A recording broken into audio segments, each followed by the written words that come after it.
In this lesson, we're going to take a second look at the anatomy of a web page. We'll show you a few more elements that make up your average web page, give you a brief introduction to CSS and the relationship between CSS and HTML, a look at the very useful div and span tags, some points on using tables, and finish off with the often misunderstood doctype. CSS, cascading style sheets. We've mentioned CSS several times throughout our lessons, so it's time to actually discuss what CSS really is.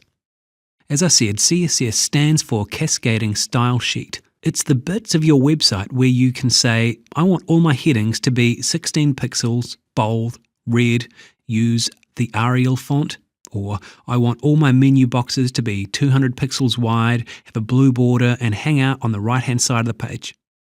Your CSS contains all the information about the presentation parts of your page. It's what makes your page look pretty. Most of the time it's kept apart from your normal HTML, and very frequently it's kept in an entirely separate file. This might seem strange and unnecessary, but it allows you to do one very cool thing. You can create one CSS document and use it to style your entire website. This means that if you ever want to change what color your headings are, you don't need to go through and edit every single page of your website. You can just change one little line of code in one file and every page will change. Fabulous time saver. CSS is somewhat different to HTML, but don't let this intimidate you. CSS isn't overly fussy about the way you write it, as long as you follow a few basic rules, which are fairly easy to learn. To begin with, your CSS can live in 3 different places on your website. Let's have a look at the most useful, the external style sheet. As mentioned, your CSS can live in an external file. In this case, it lives outside of your page and can be used to control all of the pages on your website. This is a file with the extension .css, and information inside it will usually look like this. If you wanted to, you could copy the text above and paste it into Notepad, save it as something.css, and you would have created a CSS file. It's as easy as that. What about something that's moderately useful? Embedded. This is where you create your CSS at the top of your web page in the head section. This is useful when you're first creating a page and you don't want to be hopping between pages while you're still working on it. You can then pull it out and put it in an external style sheet later. You can also use it if there's a style on the page that you're never ever likely to use on another page, and you don't see the point in making every page load that one style all the time. An embedded style will also override a style in the external style sheet, so you can use it for exceptions. Usually embedded styles look like this. And the least useful, inline styles. This is where you might specify the style for every single thing on your page. To do our heading, you might go for something like this. This is a bad habit to get into, since if you ever want to change your page, you'll have to go through and change every single one of these tags. It's also going to bloat your code horribly. The only time you might want to use this is for super duper exceptions, since an inline style will override both an external and embedded style sheet style. The bad news is that many what you see is what you get editors will fill your code with inline styles like this unless you learn how to create style sheets properly with your particular software. Look for tutorials to show you how. The beautiful thing about CSS is that you can use it to style pretty much anything. Every single part of your page can be used as a hook to peg a style on. You can say that you want all of your H1 headings to be blue, italic, 18 pixels tall, and indented 30 pixels from the right margin. You can make it so all of your links have a fancy floral background that turns into a striped background when someone holds their mouse over the link. If you don't want all of your links to have that background, you just add a class to all of the links you want to stay floralized. Only links with the class of floral will have that particular background. CSS can be pretty good fun. To help you shape and design your page with CSS, there are a couple of wildcard tags you can use on your site, the span tag and the div tag. The span tag is an inline wildcard. Imagine you had a big heading in red text. You just want 2 words of the heading to be in a different color. What do? Well, you can simply wrap those 2 words in span tags, just like this. Now you can create a rule in your CSS to say all spans inside an H1 tag should be red. Or you could create a separate class inside your CSS, saying that anything with the class of highlight should be coloured red. Then wrap your two words in a span with the class of highlight, like this. The div tag. A div is short for division. It's like the span in that it doesn't actually mean anything itself.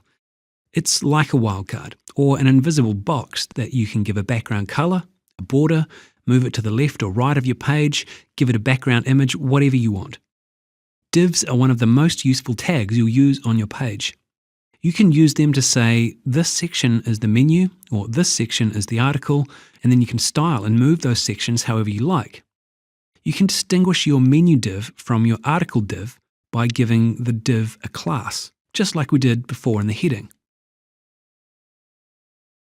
Your CSS allows you to do all sorts of things with those two boxes. You could make my menu sit on the left of the page while my article sits on the right.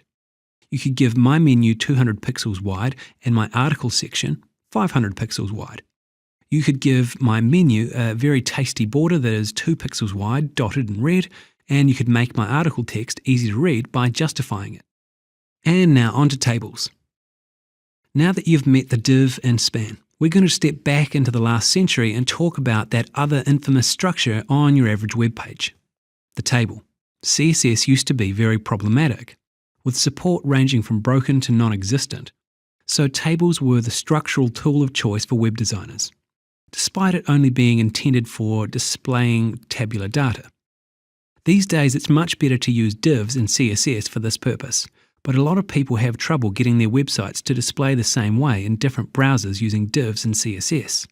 So they fall back to the ever-reliable table.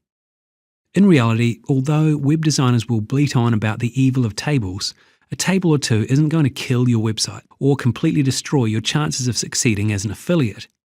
When you become more experienced with your website building, it is worth devoting a little time to learning how to become tableless. But in the meantime, this is the worst you're likely to suffer by using tables.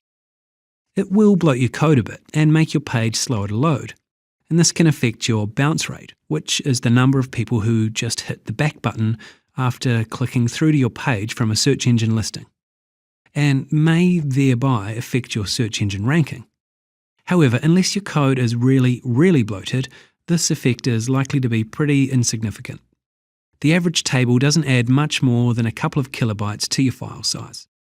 It will be difficult to change your layout later, particularly since you'll need to go through every page on your site to edit the tables. This ranks pretty high on the pain in the butt scale, particularly if you have many, many pages. And it will put less important parts of your page at the top of your code, which could affect your search engine spider's understanding of your page. For instance, if you have a left side menu on your page and you're using a table layout, your menu will appear first when the search engine reads your page. And that's too bad if you wanted your article and keyword loaded heading to be the first thing it read. Lastly, you'll lose serious coolness points amongst other web developers, but this probably is of little concern to you as an affiliate. Let's see what a table actually looks like in code. Table. That opens the table. You can specify things like widths and cell padding in here, but that's better left for the CSS to do. You do need to specify cell spacing since there's nothing that correlates to this in CSS. Different browsers have different ideas on how much cell spacing should be the default amount, so it can really throw your designs out if you don't zero this in every table. TR is table row. It runs horizontally across the page. When you want a new row, you need to close your first TR with a \TR and then open a new one. TD is a table cell. TD is actually short for table data, since it's the only part of the table that actually contains data. You can't put any information in the table or TR tags unless it's in a TD tag. You can see how creating tables can seriously bloat your code. Simply, to create a single-celled box, you need to write all of this. Whereas using a div, you can simply go. You can multiply this difference in code by however many boxes you think you need in a website, and things can get pretty nasty.